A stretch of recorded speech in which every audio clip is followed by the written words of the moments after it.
शक्ती, तू जगत जननी, तूच आई जगदंबा, तूच माँ भवानी, तूच माता दुर्गा, तूच पाप विनाशिनी।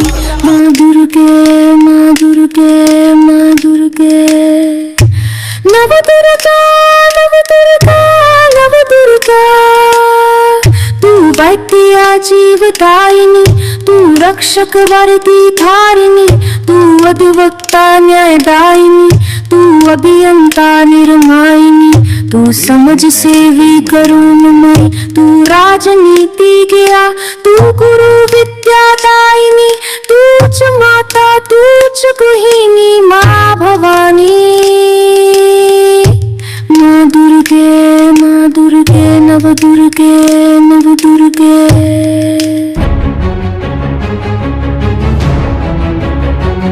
अपंगत्वावर मात करून शिक्षिका बनलेल्या शुभांगी इंगळे यांची प्रेरणादायी वाटचाल।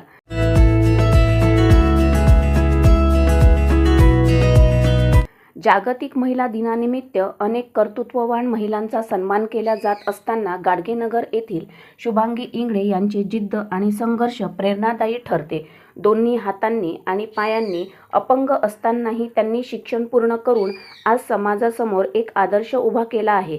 शुभांगी इंगळे या सध्या नूतन कन्या शाळेत शिक्षिका म्हणून कार्यरत आहेत। शारीरिक अडचणी असूनही त्यांनी कधीही हार मानली नाही।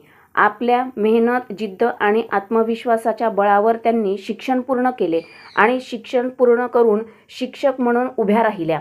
फक्त शाळेतच नव्हे तर घरीही त्या मुलांना शिकवणी देतात। अपंगत्व असूनही त्यांनी कधी त्याचे दुःख मनात ठेवले नाही। उलट स्वतःच्या कष्टावर उभे राहून त्या अनेकांसाठी प्रेरणादायी ठरत आहेत। जागतिक महिला दिनानिमित्त शुभांगी इंगळे यांची ही संघर्षमय आणि प्रेरणादायी वाटचाल समाजातील महिलांना नव्या जिद्दीने पुढे जाण्याची प्रेरणा देणारी आहे। नूतन कन्या येथे सहाय्यक शिक्षिका म्हणून कार्यरत आहे।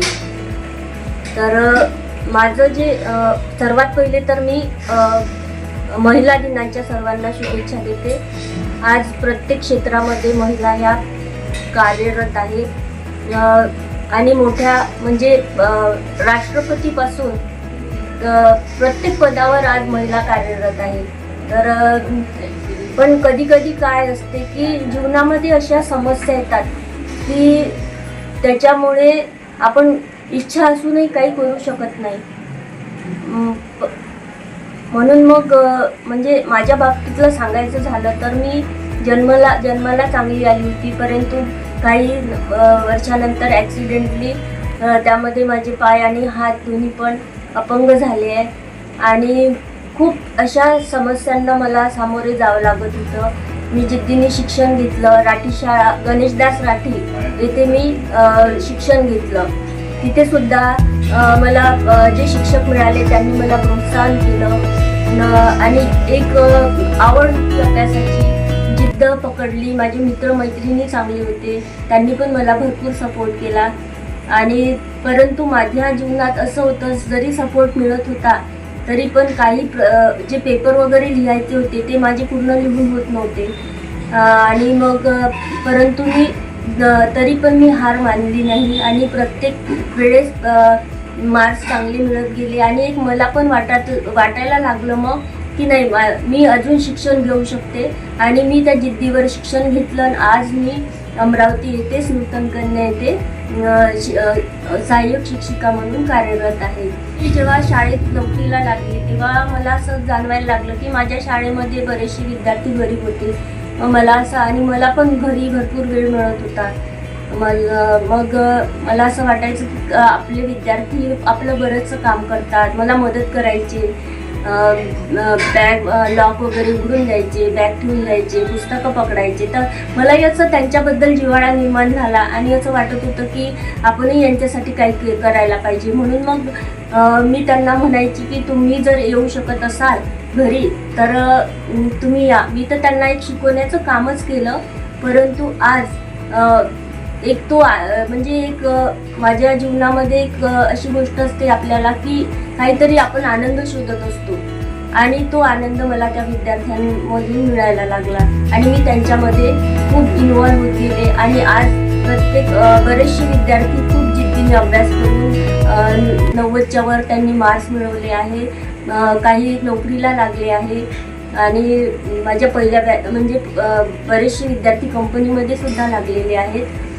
आणि आज असं आहे की म्हणजे ते शाळा सोडून जरी गेले तरी पण एक फोन जरी मी त्यांना केला तर ते माझ्यासाठी सर्वजण धावून येतात आणि प्रत्येक वेळेस प्रत्येक क्षणाला ते मला साथ देतात. मी जेव्हा म्हणजे कुठे जायचं असलं कुठे काही तर ते मला कुठे कमी नाही पडू देत आणि एक ते मला म्हणजे पॉझिटिव्हिटी एक केंद्र आहे ते माझ्यासाठी. महिला तर प्रत्येक क्षेत्रामध्ये चांगल्याच कार्यरत आहे, परंतु कधी कधी जीवनाच्या समस्या सोडवताना कधी कधी त्या कमी पडतात. अशा महिलांना मी एवढंच म्हणते की जीवनामध्ये जिद्द ठेवली तर आपण सर्व काही करू शकतो. खचून न जाता प्रत्येक क्षण काहीतरी त्याच्यामध्ये आपण सकारात्मक पाहिलं पाहिजे. आणि मी जर मला 2 हात नाही आहे, आता माझे पाय सुद्धा मला बिना आधाराने चालता येत नाही, तर मी जर एवढं करू शकते तर ज्यांच्याकडे 2 हात ते तर म्हणजे त्या खूप काही करू शकतात.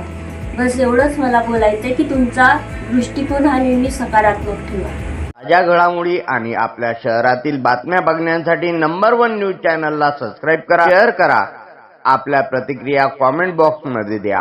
आपल्या बातम्या नंबर 1 न्यूज चॅनलवर बघण्यासाठी 99 21 58 96 63 या व्हॉट्सअपवर मेसेज करा.